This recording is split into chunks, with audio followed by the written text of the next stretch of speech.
que alegria! Estou aqui novamente para continuarmos juntos conversando sobre as infâncias. Eu me chamo Rosane Castro, sou escritora, contadora de histórias e hoje eu estou aqui como apresentadora do projeto Divã de Histórias. Um projeto que nasceu já há algum tempo, mas que agora no formato virtual ele retorna e o melhor, com convidados super especiais. Mas para nós estarmos aqui, claro que é importante, eu vou citar os nossos apoiadores. E nós temos muitos e bons apoiadores. Eu vou começar citando a Lojas Marisa, que inclusive eu estou com o look da Marisa, dos pés à cabeça, uma grande apoiadora que fica em Cachoeirinha, no Shopping do Vale. Também temos a Matosquela, o salão de festas, festas para as crianças, com equipamentos profissionais, um salão de brinquedos, jogos, super bacana para as crianças. E também o Oswaldo Moreira, que é o fotógrafo, além de ser também um videomaker maravilhoso que está nos apoiando. Temos a loja Victoria Cândido, que é uma apoiadora, logo estarei também vestindo a Victoria aqui, fica na Parada 50, e a estilista é uma grande amiga, Sônia Cândido. A Mimos e Make, que fica aqui no shopping, e olha só, é um mimo mesmo. Nós temos as canecas do Divã de Histórias. Depois, se vocês quiserem, fica a dica, entre em contato. E nós temos a New Art Salon, que é da Bruna Barcelos. Ela aqui já é uma grande parceira de outros projetos e está cuidando de mim aqui nesse momento. Olha que bacana. Os nossos patrocinadores, a Ótica Oftalmos, que inclusive acho que vai passar um vídeo da ótica, porque, assim, é uma ótica que ela tem um cuidado, um carinho tão grande com a infância que eles têm um espaço kids lá. E você encontra, além de uma infinidade de armações e lentes, um cuidado especial com as crianças, cadeirinhas confortáveis, um espaço lúdico, não somente para as crianças, mas para os pais das crianças também. E a ótica fica na Rui Ramos, aqui em Cachoeirinha. Para quem conhece, sabe que a Ótica Oftalmos está há 38 anos no mesmo lugar. Isso é muito importante, porque transmite uma confiabilidade, uma segurança na hora de escolher os seus óculos, viu? Eu, inclusive, estou, com um óculos da Ótica Oftalmos. Tem ao ladinho a clínica Humano Family Clean, onde o optometrista Daniel Barrientos, ele nos concedeu uma entrevista no primeiro vídeo que nós gravamos para o projeto Divã de Histórias. Deixa eu ver se eu lembrei de todo mundo. Não podia esquecer. Da Escolinha de Educação Infantil, Cantinho do Piu Piu, da diretora, da Andréia, que estará conosco em breve também conversando. E hoje, agora que eu falei dos nossos apoiadores, vai passar aqui ainda os vídeos, estão passando os vídeos. Acho isso importante que a gente prestigie essas empresas apoiadoras que geram emprego no nosso município. Cachoeirinha é uma cidade que vem crescendo a cada dia e é importante a gente reforçar as parcerias dessas grandes empresas.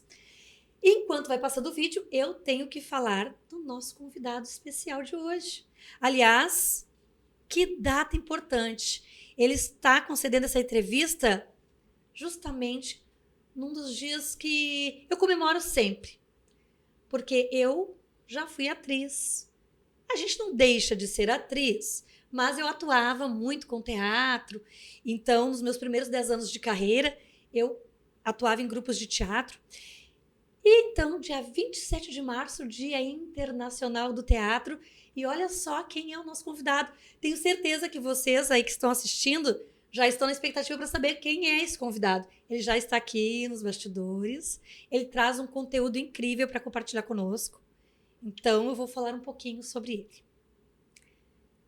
Ele é diretor, roteirista e cenógrafo. Premiadíssimo, inclusive. Ele é fundador da companhia Caixa do Elefante. E ele é natural de uma cidade também que eu adoro, que é a cidade de Rio Grande, onde tenho muitos amigos. Ele é manipulador do boneco Abelardo e apresentou-se em diversos festivais internacionais na Europa, inclusive. América do Norte, América Latina. E atualmente ele interpreta o mestre de cerimônias do festival SESI Bonecos do Brasil Mundo, que se apresentou em muitas capitais do nosso país. Atuou como manipulador em vários programas de televisão e entre eles, lógico, né, um programa de toda a infância. Quem tem mais 50, como eu, sabe, conhece, assistiu muito e também ofereceu seus filhos o programa Pandorga da TVE, Turma do Arrepio da Rede SBT, Manchete, TV Colosso da Rede Globo e programas educativos da TV Futura. Diretor do espetáculo Cuco. Então agora eu vou convidar para ele vir aqui. Vocês já sabem quem é? Acho que o vídeo, né, já vai terminar aqui. Então eu quero que ele entre agora com o divã, que é o Mário Debalente. Mário, prazer te receber aqui. Prazer. Muito obrigada por você aceitar o convite e vir aqui conversar um pouquinho conosco. Você que tem, assim, uma experiência imensa com teatro, conhece o nosso estado como ninguém, conhece o nosso Brasil, participando de festivais no Brasil todo e representando o nosso país em outros festivais aí pelo mundo. Eu me sinto honrada, confesso, que agora me deu um nervosismo, assim, fiquei aqui, aquele nervosismo do teatro, sabe? Porque eu estou diante de alguém muito importante para a cena cultural do nosso estado. Seja muito bem-vindo. Obrigado. Eu sou ator, diretor dessa companhia. A Caixa do Elefante está completando 33 anos de atividade. E os bonecos é que me levaram pelo Brasil e pelo mundo. Não sou rico, não enriqueci com teatro, mas a arte do teatro de boneco me levou para conhecer o mundo todo. Mas você enriqueceu muitas pessoas, porque a cultura que nós temos de mais precioso é o que eu sempre digo. Que bom que nós temos os artistas, atores, diretores, músicos, artistas visuais, porque eles embelezam a vida e também alimentam a nossa imaginação, a nossa criatividade. Então, tu enriqueceste muitas vidas, tenho certeza. Que bom. Mário, eu te fiz um convite para estar aqui hoje porque você tem um trabalho incrível. Você fez um trabalho incrível. Eu queria saber como que surgiu esse trabalho voltado para os bebês, para essa primeiríssima infância tão importante, que é esse trabalho que, inclusive, eu ganhei. Olha só, quero mostrar aqui. Olha só, gente, que eu ganhei essa revista do Cuco. Esse espetáculo para bebês. Da onde que surgiu essa ideia, Mário? Me conta tudo. Assim, a gente sempre que entra em temporadas, eu fiz já muitas temporadas em teatro, e esse público bem pequeno, era um público assim que criava um certo incômodo para nós, porque muitas vezes os pais, na melhor das intenções de querer precocemente levar os seus filhos para o teatro, levavam para a sala de espetáculo e a dramaturgia, o espaço, o volume, a luz, tudo isso não estava preparado para essa faixa etária. Mas eu não entendia ainda por quê. Eu tive durante um bom tempo um teatro ali no Shopping Bourbon, um teatro do Abelardo, que era um teatro que a gente montou. Uhum. E eu tinha o meu cachorro Abelardo, ele apresentava para o público o espetáculo, e eu sempre dizia que se alguma criança manifestasse alguma indisposição, que eu pedia para os pais que não mantivessem dentro da sala, né? Se o barulho, o som. Depois, quando eu comecei a viajar para a Europa, e eu fui para a França, eu comecei a ver essa questão da faixa etária dos espetáculos. Porque a gente sempre trabalhou aqui em Porto Alegre e no Brasil, em todo teatro infantil é para toda a família, mas não. As faixas etárias de desenvolvimento de cada criança, ela indica que a dramaturgia também tem que conversar com essa faixa etária.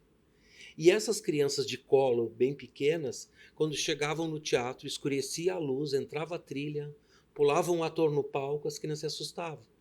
E aí então que eu comecei a pensar esse público, eu estou traindo esse público, né?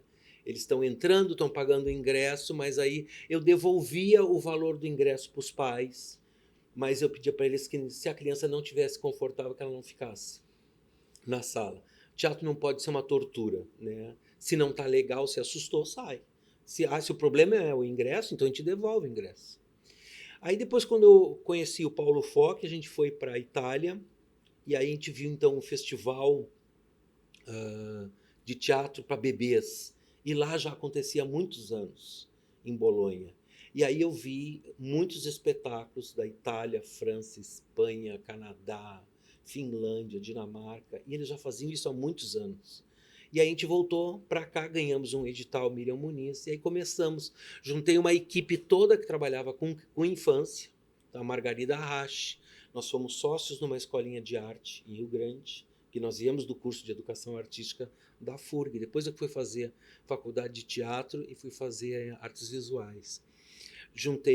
Trouxe o Beto Chedid e o Marcelo Delacroix, que já trabalhavam na Escola Projeto, com musicalização.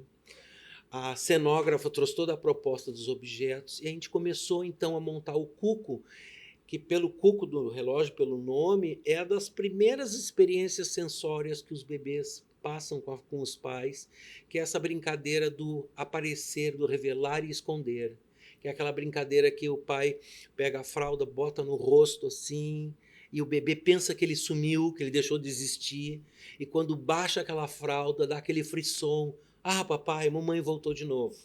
Né? Então a gente pegou esse mote e aí nós começamos, junto com a cenógrafa, a brincar com objetos. Ainda não tinha nem a trilha ainda, brincar com os objetos para montar esses microcontos aonde essa temática do aparecer e esconder, esticar, encurtar, mudar de cor, se transformar. E aí a gente testou em 3 creches em Porto Alegre, nós levamos esses contos, e aí aqueles que chamavam mais a atenção das crianças, a gente manteve no roteiro. Aí, então depois vieram os músicos para compor a trilha, já quando a gente já tinha criado a dramaturgia do espetáculo. E por isso que prende a atenção das crianças, porque a gente testou com eles.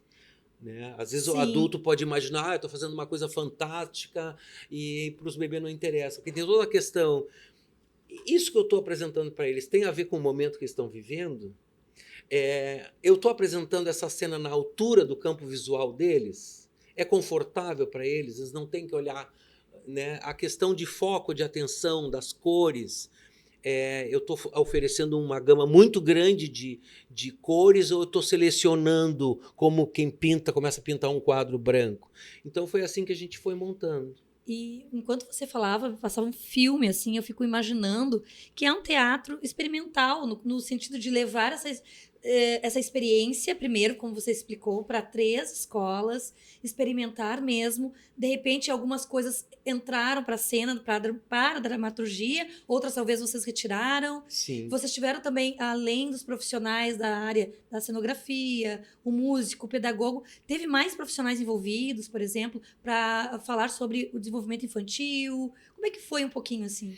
Bom, a pesquisa do Paulo Sérgio Foch, que é um pedagogo, ele é uma autoridade na educação infantil no Brasil, ele participou da formação da base curricular do Ministério, né? E ele começou a pesquisar sobre o que os bebês fazem na creche sem a interferência dos adultos. Esse é um dos livros que ele mais vende da ArtMed. Ele é um livro que está documentado em fotos as iniciativas que as crianças têm sozinhas, né? Porque a gente trabalha muito numa pedagogia baseada na pesquisa da pediatra Amy Pickler, que é uma pediatra húngara que, num pós-guerra, numa cidade com muitas crianças órfãs, ela recebe na Rua Locke um espaço da prefeitura para que ela desenvolvesse e atendesse essas crianças. Então, aí ela começa a observar com os bebês o que poderia, o que era mais importante na presença do adulto cumprir essa lacuna da ausência do pai ou da mãe. Então, aí ela começou a trabalhar com jovens nessa questão do cuidado e do atendimento. Então, ela desenvolveu toda uma filosofia, toda uma pesquisa sobre a autonomia dos bebês. Porque a gente, Rosane, quando a gente nasce, a gente já traz no nosso DNA várias informações de que a gente já tem uma informação já para a gente dar os primeiros passos. E a gente, na verdade, assim, de 0 a 3 anos e meio, que é a nossa faixa etária, a gente percorre toda a evolução da humanidade em meses. Desde lá do macaco que andava de 4, perdeu o rabo, aprendeu a ficar em pé. E tudo isso o bebê faz em semanas, em meses. É tudo muito rápido. Muito rápido, Muito com rápido. certeza.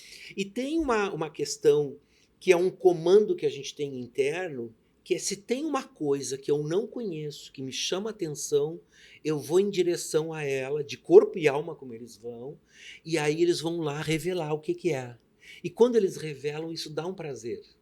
Olha que interessante isso. A gente está falando da construção do prazer do conhecimento. Sim. A descoberta do conhecimento. Isso a gente vai levar para a universidade depois. E nós, o mais incrível dessa descoberta de como o conhecimento ele nos faz desenvolver enquanto indivíduos, que vai ser assim a vida toda. E se for bem trabalhado na infância, nós com certeza teremos, né, adultos mais responsáveis sobre a sua sociedade também, sobre o conhecimento, sobre as interações, né? Por isso que é importante na primeira infância ter isso bem traçado, bem desenvolvido. É importante que os pais tenham essa consciência de que eles não precisam estimular esse bebê. O mundo já é estimulante o suficiente. É que nem quando a gente viaja para conhecer um outro país. Eu me lembro a primeira vez que eu viajei para a Europa, eu fiquei muito estressado, porque era muita coisa que me chamava a atenção que era diferente. Desde uma maçaneta de porta, uma descarga de banheiro, a maneira de servir, a maneira de cumprimentar. Isso era muita informação, era muito estimulante. Eu não precisava mais estímulo.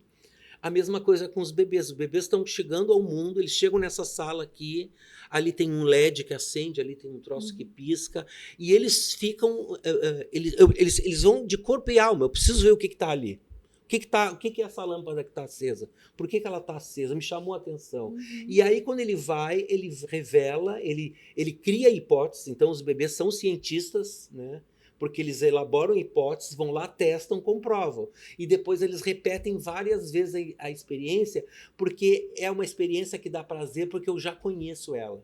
É que nem quando a gente escuta uma música que a gente gosta, Sim. que a gente volta a escutar ela. Por quê? Porque essa melodia eu já conheço e ela me dá prazer. E tem a questão também da maturação cerebral, que tem que fazer também esse movimento de repetição, porque o cérebro vai se desenvolvendo conforme a criança, né? Vai também ali aprendendo. E aí a gente entra nessa questão que a gente está vivendo hoje, esse paradigma, essa questão dos tablets, dos celulares, né? Que eles colocam o corpo da criança, que é o nosso aparelho sensor para entender esse mundo. Sim. É os cheiros, é o tato, é o barulho, é o som, é o peso, é a plasticidade dos materiais. Tudo isso a gente conhece com o corpo. A criança, ela não come só um prato de feijão. O comer um prato de feijão é uma experiência sensória. Então, não brinca com a comida. Não, porque aquilo não é brincadeira, aquilo é uma investigação. Com a colher, ele percebe a dureza do metal. Exatamente. Batendo no feijão, ele conhece a plasticidade do feijão. Olha, o feijão respinga. Ele bota na boca, ele sente o sabor, ele sente o barulho. E ele aprende até a psicologia dos pais. Eu posso bater no pratinho, e se eu bater, a mãe vai deixar ou não vai deixar? A resposta. E aí ele começa a perceber, até ele começa a entender a psicologia dos adultos. Qual é o meu limite? Vai tocar na tomada? Não. Aí ele vai, não toca na tomada, não toca na tomada, não toca. Até que o pai e a mãe ficam bravos, e aí ele sabe que ele chegou no limite. Sim. Mas ele teve que testar. Então, o que é importante que os pais tenham consciência, que em casa eles não precisam ter brinquedos comprados em lojas, brinquedos sofisticados, de plástico, que fazem motores. Eles precisam ter objetos que as crianças possam explorar. Que elas possam combinar. Elas adoram brincar com as panelas. Elas adoram brincar com toquinhos de madeira, porque dá para empilhar, porque dá para combinar. Adoram pegar um objeto que um cabe dentro do outro. Eles ficam testando horas, com bacias, com água, com mangueira. Eles fazem ensaios de química, de física, de gravidade, tudo eles. Eles vão vivendo dentro de casa. O que é importante é que o pai não intervém. Ele vai fazer isso. todos vão chegar lá. Todos. Agora, se tu ficar Com o tempo certeza. inteiro narrando as coisas, tu impede de ele descobrir por si. Exatamente. E essa autonomia que é o maior exercício que a gente pode dar para os bebês, porque isso vai ser para a vida toda. Na pedagogia tem os Né? brinquedos não estruturados. Não Que é estruturado. justamente poder pegar galhos, texturas diferentes, aromas, né? Perceber cheiros, que a pinha do pinheiro machuca, mas Exato. a esponja é macia. Mas o grãozinho de areia passa por entre as mãos. Todas essas coisas que estão... Exatamente. Que basicamente tu não vai dar um faqueiro para a criança brincar. Mas se tu pensar em Claro. casa um local que ela... Olha, aqui o meu bebê pode brincar com todos esses objetos. E ele pode ficar momentos sozinhos. Entende? E essas experiências sensoriais e nesse momento que nós vivemos, né, com a internet, que muitos pais filmam seus filhos, é muito engraçado assistir aqueles vídeos quando a criança vai lá no armário, pega a farinha e solta a farinha no chão, e aí os pais vão lá e filmam, porque fica naquele lugar do bonitinho. Claro, para os pais é bonitinho, o filho está descobrindo, está brincando, e na verdade também tem que ter esse olhar que o filho está aprendendo. Sim. É. É brincar que a gente conhece o mundo. E a gente tem que brincar da infância e não perder a importância do brincar. E eu quero, então, acho que nós temos aí o vídeo. Sim, sim. Nós conseguimos o vídeo do espetáculo. Gente, é lindo. Nós vamos assistir um pouquinho desse vídeo para que o Mário possa falar um pouco mais sobre o Cuco. Aqui está aparecendo a imagem já do espaço que a gente usa. A gente tem um conceito que é de um espaço satisfatório. O que é um espaço satisfatório? É um espaço com segurança que as crianças podem brincar sem correr nenhum risco, né? Então, os objetos, eles podem tatear, eles podem mexer. O espetáculo tem 2 momentos. A primeira parte é 20 minutos, que são várias coreografias com os atores. Mas depois, na segunda parte, eles entram para brincar. E o espetáculo não tem um código assim, um momento que começa, um momento que termina. Ele vai evoluindo, eles estão lá no hall de entrada, com os pais, com as mães, onde tem vários brinquedos, que aqui aparece a sala onde eles são recebidos. E aí depois eles vão para a sala de espetáculo. O espetáculo também já está traduzido em Libras também. Eu ia comentar agora. Então, se tem alguma criança surda, as partes que estão faladas já estão incorporadas na partitura dos atores, né? Então eles podem assistir. E aí nesse espaço eles podem brincar. Eles ficam mais ou menos em torno de 1 hora dentro do espaço. E isso é interessante porque... Aqui é a parte da interação, que eles entram para... Esse espetáculo, sendo ele interativo, e os pais junto com os filhos, ao invés daquele modelo tradicional que tem que sentar e assistir... Escutar as 3 badaladas, escurecer. Exatamente. A criança, bebê, não consegue ter esse tempo de atenção. Sim. Quando tocar os 3 sinais, a criança já no escuro já fica desesperada. Sim. Mas nesse formato, ela fica 1 hora ou mais, com certeza. Porque tem... Tô assistindo aqui, né, pessoal? Tô assistindo aqui, já tô me interessando bastante, porque isso de entrar, sair, ver movimento, ver cores, isso é interessantíssimo. E tem muitos trabalhos assim incríveis. Agora no Brasil já tem festival no Distrito Federal, que é o Primeiro Olhar, que é um festival só de teatro para bebês. E estão surgindo mais profissionais, porque acontece o seguinte, nos cursos de artes cênicas, tanto da UFPEL quanto da Universidade de Santa Maria, a gente percebe que tem mais mulheres fazendo curso de teatro. E aí o que acontece? Essas profissionais que não conseguem mercado de trabalho como atrizes, elas acabam trabalhando na educação infantil. Então a UFPEL teve uma iniciativa de fazer um seminário sobre teatro para a infância. Porque já que muita gente estava migrando para a educação, Sim. Então começou esse estudo também. E é muito importante, porque essa equipe que trabalha com teatro para a infância, nós não somos recreacionistas. O nosso trabalho é um ator que estuda as fases de desenvolvimento do bebê. É importante que a gente eduque os pais, que a gente passe informações para os pais sobre os bebês. Então tem que ter uma equipe mesmo que estude, que pesquise. Multidisciplinar, inclusive, dentro do processo. Não só para os pais, mas para também os educadores. As escolas precisam muito entender como é que funciona, né, esse processo todo, porque é um grupo pesquisando. Sim. Então, quando se tem pesquisa, se considera que será oferecido o melhor para aquela criança. Eu gosto muito de ir para as universidades.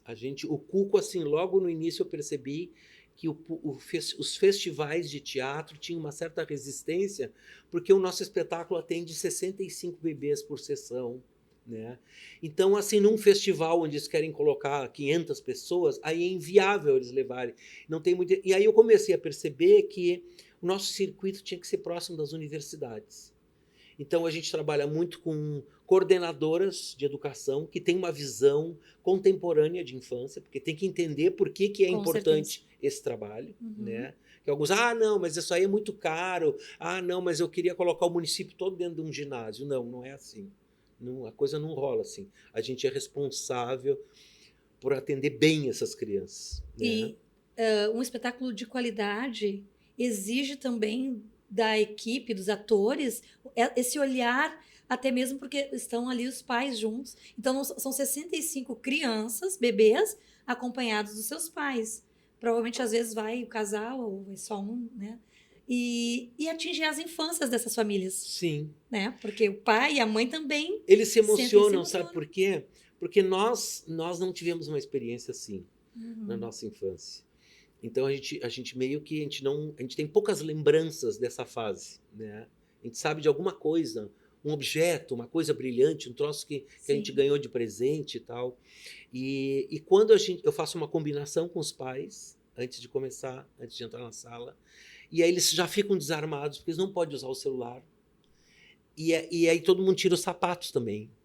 E eu percebo muito na questão dos homens mesmo, porque a gente sofreu uma educação uma narrativa de um papel de um homem que não consegue observar o seu filho e entender quando aquela criança está com dor de ouvido ou está com dor de barriga. Ele não consegue.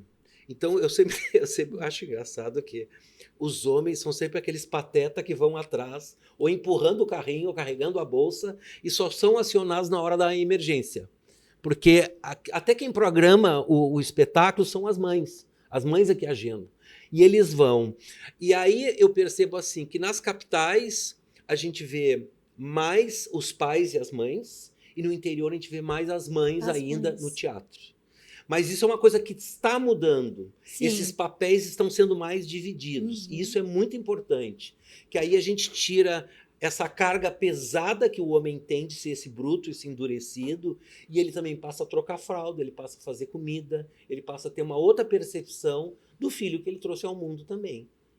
E o teatro, ele colabora muito para que essa experiência com a sensibilidade, com as emoções, despertem, né? Porque mesmo esses homens mais enrijecidos pela questão cultural, a questão do contexto familiar, de como foram educados, possam sentir, porque teatro é sensação, é emoção. Eu te fazer uma pergunta aqui, que às vezes eu sigo um roteirinho, né? Porque a gente vai conversando assim, manda que eu tô mas pronto. Eu tenho que seguir esse roteirinho aqui porque eu quero ouvir de ti, né? A gente já falou, acho que tu responde muito já tudo aquilo que a gente quer ouvir, e eu tenho certeza que o público que vai assistir esses vídeos desse projeto de Van de Histórias vai se identificar. Porque realmente nós temos que discutir sobre isso, falar dessa primeiríssima infância, falar do desenvolvimento cognitivo, né, sensorial do bebê, a gente precisa falar. Justamente porque a gente quer uma sociedade melhor, então a gente tem que ir lá na base. A educação infantil, inclusive, nós teremos que ter um olhar muito apurado para a educação infantil. Não sei o que tu acha sobre isso, mas acho que é ali que tudo acontece. Nos primeiros mesinhos de vida, né? Nós vamos contribuir para que esse indivíduo se fortaleça, cresça, né, com seu emocional, enfim, garantido, né, sua dignidade. Eu acho que todo bebê mereceria ser bem cuidado. Mas para isso também a gente precisa de pais e educadores que conheçam um pouquinho sobre essa infância. Ninguém nasceu pai ou mãe. A gente vai ter que buscar informação em algum lugar. E assim, sobre essa questão da informação em algum lugar, hoje a internet... todo mundo tem acesso e existem muitos absurdos na internet. Vende-se qualquer coisa na internet. Você vê cadeirinha que engessa o bebê e sempre coloca o adulto numa posição confortável, liberado das suas funções, e uma criança amarrada numa cadeira que mexe e que chacoalha o cerebelo que ainda não está desenvolvido, por isso que ela adormece. E esses produtos são vendidos na internet. E muitas vezes os pais compram essas coisas. Como o andador, por exemplo, que a gente sabe que o andador ele é muito prejudicial para a autonomia das crianças. Botar uma criança no andador, depois ela não consegue pisar os pés, atrasa Atrasa. o aprendizado do caminhar, do Uhum. equilíbrio, né?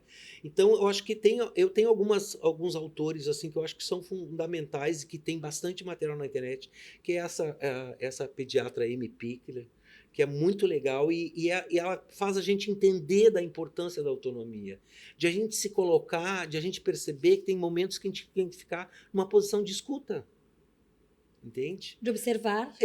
O bebê está descobrindo a esfera e eu já quero que ele entenda que aquilo é uma bola e que ele tem que atirar a gol. Não, para aí. Ele está descobrindo o redondo ainda, entende? Sim. Ele ainda não sabe que a bola é para o futebol. A hora de caminhar, o processo, a coreografia inicial do espetáculo, eu trabalhei as fases do desenvolvimento do bebê até ficar em pé. Que ele está no berço, ele está deitado na horizontal, ele primeiro vai procurar os objetos nas laterais. Então, essa coisa de botar móvel decorado aqui não é para o bebê, porque o alcance dele é aqui. Aqui que eu tenho que botar objetos. Aqui que eu tenho que botar objetos para ele pegar. E ele vai precisar, para ficar em pé, ele vai precisar fortalecer essa musculatura do pescoço e desenvolver o cerebelo. Então, primeiro vai ficar de bruços, vai fortalecer os braços, Sim. vai começar a engatinhar. Quando ele começar a engatinhar, ele vai então procurar locais onde ele possa se segurar. E aí ele começa a estudar estratégias. Tu tá com um brinquedo aqui, tem um brinquedo que eu estava afim lá mais distante. Mas eu acho que agora eu vou ser mais rápido se eu rolar até ali e pegar. E tudo isso ele vai estabelecendo estratégias para se movimentar na sala, para correr, para brincar. E ele faz sozinho isso. E isso é bom, isso é uma conquista que o teu bebê está tendo. Essa autonomia, até ele começar a se segurar nas coisas, nas cadeiras e ficar em pé. E aí, quando ele fica em pé e ele corre, é muito prazeroso. Que aí aquela velocidade, a liberdade de poder se deslocar por um espaço. Isso é uma conquista também. É o desenvolvimento pleno das suas capacidades intelectuais, né, cognitivas, enfim. Muito bem. Eu fico observando, sou muito observadora. Os gestos que o Mário faz, né, é bem do teatro isso, né, Mário? Vai buscando, porque se nós olharmos o desenvolvimento do bebê e os gestos que ele vai fazendo e vocês trazem isso para a cena. Eu estava observando porque nas cenas mostra muito, né? Ele se deslocando pelo espaço, como se estivesse engatinhando, eu acho que era como se fosse uma lagartixa, uma lagarta, né? Então, nós que já, no meu caso, né, que há muito tempo eu já fiz teatro, nós tínhamos que ter esse olhar observador e nós observávamos as crianças. Eu trabalhei 17 anos em educação infantil, também com esse olhar observador, contava histórias, mas eu observava os trejeitos da criança, como é que ela fazia para levantar, e a gente vai adaptando depois isso também para as nossas atividades teatrais, né? E vocês aqui no Cuco, então, utilizaram isso como uma pesquisa mesmo do trabalho para oferecer às famílias. Achei incrível isso. No início eu observava muito, tinha uma preocupação muito técnica com a execução do espetáculo. Com o passar do tempo eu comecei a observar os pais, a chegada dos pais. Como é que essa família vinha para o teatro, né? Às vezes quando um casal chega atrasado, eu vejo que...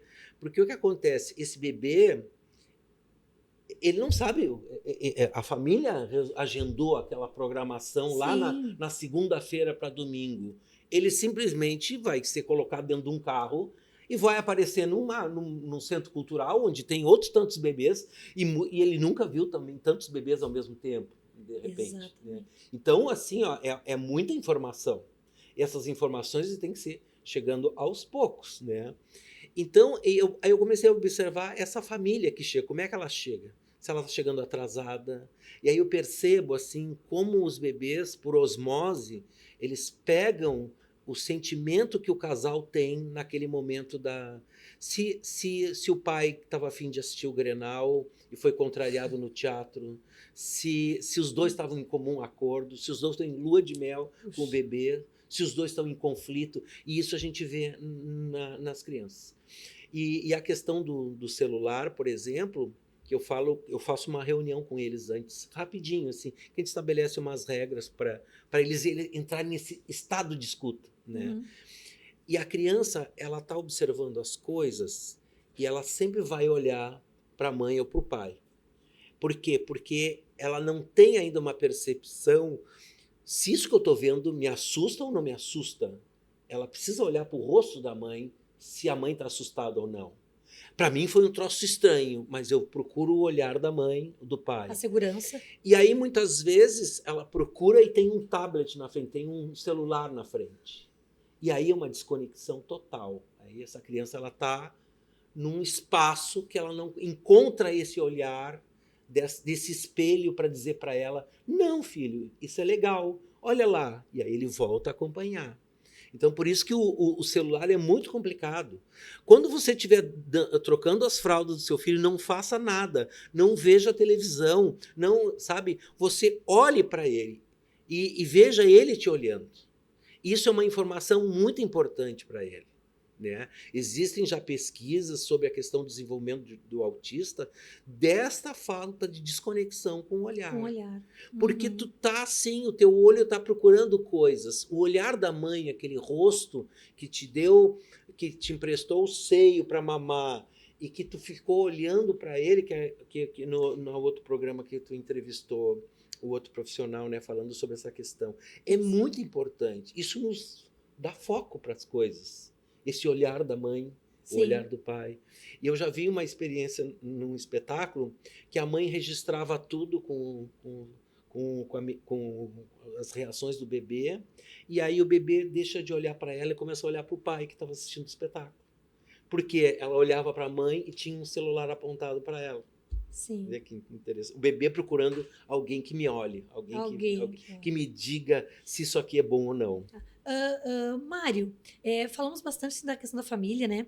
E eu também gostaria de ouvir falar um pouquinho das escolas. Nós temos várias escolas que oferecem teatro para as crianças, para os bebês, inclusive. E também já ouvi de muitas, mas ele é tão pequeno. Para que teatro na escola, se ele é tão pequeno? É sempre vinculado a alguma atividade de apresentação, como se o teatro fosse só um veículo para um produto, né? Uma mostra. Então, o que tu pensa assim, dessa oferta do teatro na escola? Né? Sobre a importância ou não dessas atividades na escola? Eu não sei como é que nós estamos de tempo. Eu tenho uma história engraçada para contar, que o teatro, ele é uma atividade muito complexa. Né? Você imagina que você está no teatro vendo um ator interpretando um personagem. Você sabe que aquele cenário é de mentira, que tem uma luz, que aquela trilha, que ele decorou aquele texto, e você mesmo assim, você abstrai que você está numa plateia com outros colegas e te emociona com aquilo. E isso é uma atividade mental que a gente faz muito complexa. Você olhar para um troço e saber que aquilo é simbólico, que aquilo está sendo representado e que eu também posso fazer aquilo, eu também posso simular. Né?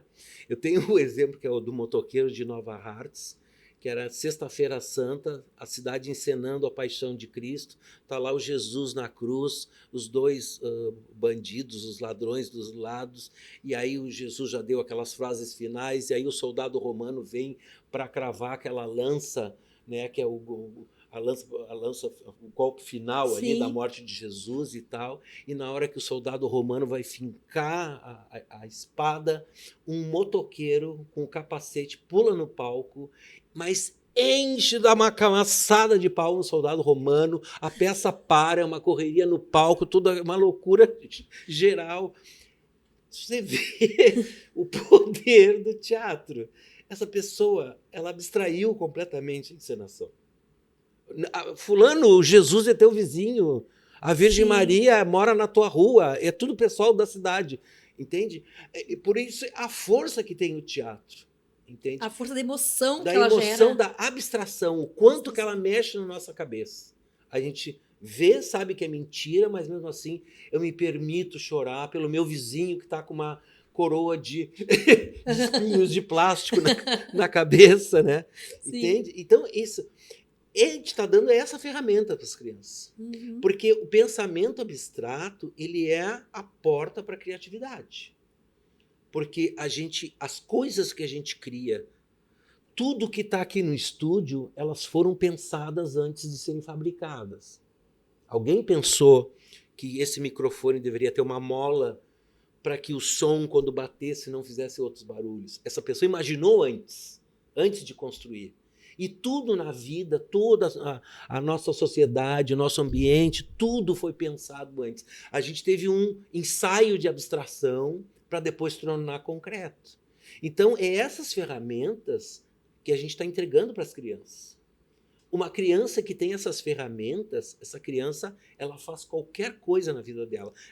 Esse adulto nunca vai ter dificuldades de conseguir emprego, conseguir trabalho, entende? Porque ele tem essas ferramentas. Ele tem capacidade de se adaptar e solucionar problemas que aparecem. E, Exato, gente, isso. nós estamos num planeta hoje que está em muitas transformações. Nós temos agora as 4 estações no mesmo dia e nós temos que entregar essas ferramentas para as crianças porque a gente não sabe como é que elas vão se adaptar nesse mundo que está vindo aí.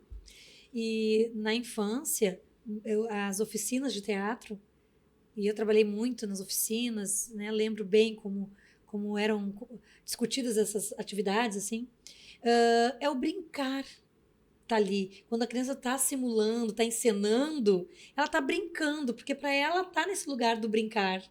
Né? E é importante também falar que é bom ter bons profissionais que entendam sobre essas questões para quando oferecer também as atividades não ter aquela cobrança, porque muitas vezes cobram da criança uma perfeição que não é o caso, porque ela está aflorando ali a sua imaginação, sua criatividade, está em pleno desenvolvimento, né? Então que as atividades relacionadas com teatro na escola, elas partam desse lugar, né? Do brincar, do sentir, né? Do estimular essa criatividade. Eu acho que o profissional da educação ele tem que ter essa consciência de que ele não é o tio, não é a tia, não é a madrinha, não é o padrinho. As coisas que ele aprendeu na família dele é um repertório cultural, mas quando ele está num ambiente escolar, ele é um profissional que ele tem que entender que fase de desenvolvimento ele está. Cada criança, que é diferente, todas vão chegar lá, mas cada uma tem a sua fase. E como profissional, ele tem que ter consciência. Então, é muito importante que os professores que trabalham com crianças pequenas sejam os mais qualificados, os que têm mais informação. Os que mais, inclusive, e a gente vai não se estender muito aqui, porque nós já estamos... Por que tudo que é bom passa rápido, gente? Eu estou aqui já querendo conversar mais tempo, mas assim, pensar na educação infantil é também pensar na capacitação desses profissionais, oferecer todas as ferramentas possíveis. Para o ser humano se desenvolver com todas as suas potencialidades. Exatamente. O que ele vai escolher para trabalhar, que emprego que ele vai ter, isso aí é uma escolha dele. E temos que olhar para o profissional da educação infantil. Respeitar esse profissional, remuneração, políticas públicas, até nós estávamos falando nos bastidores da importância de nós pensar. A infância ela tem que ser vista, reconhecida como uma fase do desenvolvimento que precisa de muita atenção. Rosane, não tem um país civilizado de primeiro mundo que não tenha investido na infância. Na infância. Entende? A gente perde o potencial de cidadãos criativos nas ruas pedindo comida, pedindo alimento, passando frio, passando fome. As nossas crianças sofrem todo tipo de violência, por isso que a nossa sociedade é violenta. Exato.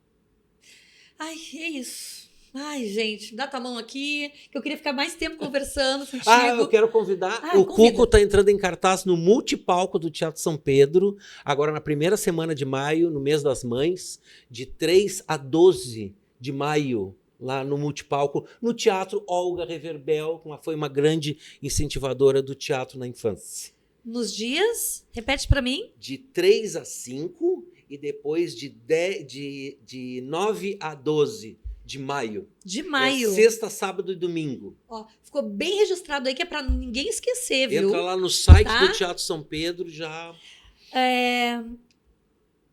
Mário, eu quero te agradecer, mas antes eu tenho que falar dos nossos apoiadores. Eu tenho que agradecer eles também. Claro. Tá? Então, eu vou falar aqui dos nossos apoiadores, que são empresas aqui do município de Cachoeirinha, que, inclusive, têm investido muito, colaborado muito para que a cena cultural se destaque. A gente precisa muito que Cachoeirinha ocupe seu lugar na cena cultural do estado, do país. Então, vamos falar dos nossos apoiadores aqui.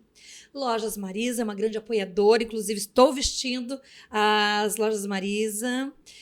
O Shopping do Vale, né, aqui em Cachoeirinha. Também tem o Salão de Festas Matusquela, com espaço infantil, que eu já disse que é maravilhoso. O Oswaldo Moreira, que é fotógrafo, inclusive fotografa crianças nesses eventos. A loja Victoria Cândido, que a estilista é a Sônia Cândido. Mimos e Make, que fica no Shopping do Vale. E, inclusive, esse presente você vai levar, tá? Essa caneca com o seu nome, você vai levar essa caneca. Porque a gente tem que agradar, né? De alguma forma, a gente tem que acolher as pessoas. E quando ela disse, olha, Rosane, eu vou oferecer os mimos, eu digo, perfeito, a gente aceita todos. A New Art Salon, da Bruna Barcelos, maravilhosa, tá aqui conosco nos bastidores. Olha isso, gente, é um luxo, não é? Termos, assim, profissionais empenhados, envolvidos, que realizam um trabalho bacanérrimo aqui na cidade. Os patrocinadores, então, vai passar o vídeo pra gente, o vídeo da Oftalmos. A Oftalmos, que a gente já falou aqui, inclusive, no vídeo anterior, no primeiro vídeo dessa série de 12 episódios do Divã de Histórias, o Daniel Barrientos, que é optometrista, ele falou muito sobre a questão da importância do cuidado da visão ainda na infância, tá? A Escola de Educação Infantil Cantinho do Piu Piu, que é um exemplo, é um modelo em educação infantil aqui no nosso município. E olha, eu que já viajei também por muitos lugares, reconheço o trabalho da diretora, da Andréia, e da sua equipe. E a Clínica Humano Family Clean, que é uma parceira nossa aqui. Mas também quero agradecer o Estúdio Sonido, o Elias, que está aqui conosco, e o Michael, o Oswaldo Moreira, o Pedro Moreira também, que fez alguns vídeos, a Bruna Barcelos, maquiadora, a Cena Produção Artística e também a Pandorga, produtora cultural, com o nosso querido Marco Araújo. Querido, muito obrigada pela tua participação. E eu gostaria que você olhasse diretamente para o nosso espectador, as pessoas que estão assistindo. Eu estou muito emocionada porque você sabe que nós idealizamos esse projeto no ano passado. Mas o Divã de Histórias ele já vinha assim, acontecendo de um outro formato, né? Que é ouvir as pessoas e o que essas pessoas têm a dizer. Porque as pessoas elas têm muito a dizer quando nós nos permitimos escutar. Então, assim, profissionais como você são muito importantes para que a gente também pense para um outro ponto de vista, né? E pensar o teatro nessa perspectiva da infância, sobretudo dos bebês, é muito importante. Então, eu gostaria que você se despedisse aqui dos nossos espectadores, né? Do público que está assistindo. Fique à vontade. Agradeço o convite por participar desse programa. Acho um programa fundamental a gente levantar essas questões, né? Acho importante passar essas informações para os pais e para a formação, para muito contribuir para a formação das crianças. Obrigado, valeu, muito obrigado pelo convite. E assim, nós vamos deixar as redes sociais do Mário, certo? E também nós vamos colocar, porque é o Dia Internacional do Teatro, gente, olha só, e teatro para bebês. Então, nós temos esse espetáculo aqui e é do nosso estado. Fica a dica aí para os outros estados. Como o próprio Mário já disse, já tem muitos grupos aí se destacando no país, mas vamos puxar para o nosso assado aqui também, né? Então, assim, é um grande exemplo. Muito obrigada pela tua participação. E agora, conosco, o Marco Araújo, gente. Então, obrigada. Muito obrigada. E nós vamos agora fazer essa troca de lugares, porque nós temos outra pessoa que pensa as infâncias, né? Que é o nosso produtor. Ele é compositor, músico, né? Cantor. E ele faz parte aqui do nosso projeto, do Divã de Histórias. Tudo bem, Marco? Tudo tranquilo. Assistir o Mário, assistir o Daniel participar disso é um sonho realizado. Eu acho que é um começo de um sonho que tu tivesses e que me incluísses nele. Então, acho isso muito bacana. Já que a gente está falando de bebê, preparei um tema que fala sobre os bebês. Não, eu acho que está bem assim? Tá, Elisa? Então tá.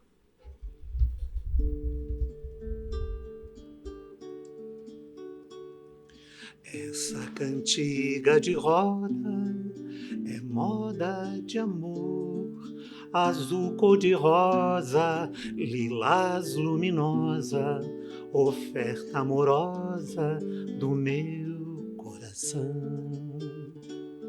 Essa colheita anunciada é paz revelada na voz do cantor. Lume de estrela na água, espelho preciso da nossa intenção. Se for menina, bem-vinda será primavera, estação de brincar. Mas se menino, destino legar, será vida e alegria, peão de rodar.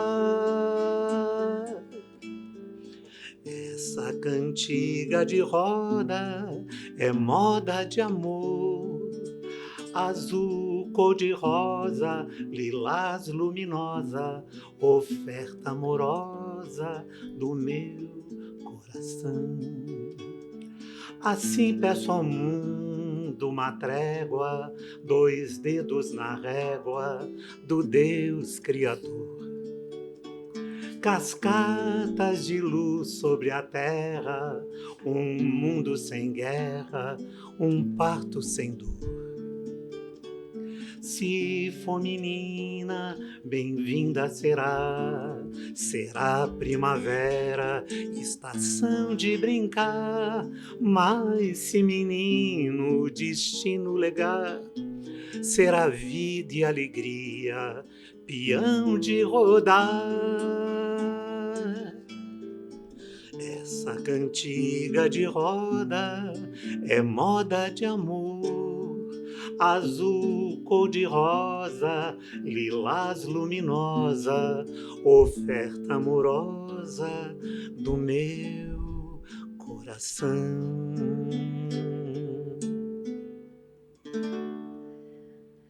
Ah, gente, isso é lindo. Aplausos! Aplausos da nossa plateia, diretamente dos estúdios da Sonido. Marco, como você disse, um sonho que se sonha junto, não é? Isso aí. Fica aqui o convite para que vocês sigam as nossas redes sociais. Nós vamos deixar aqui na descrição todos os queridos convidados que passarão por aqui. Nós deixaremos registrados as suas redes para que vocês conheçam mais esses trabalhos incríveis que são realizados no nosso estado e, quem sabe, futuramente também convidados de outros estados. Divã de Histórias é uma série de 12 episódios com convidados que vão tratar de assuntos pertinentes às infâncias. Então, arte, cultura, educação e também saúde para as infâncias. Eu me despeço de vocês agradecendo a presença de todos que estiveram conosco e nos sigam para assistirem também às próximas edições. Muito obrigada.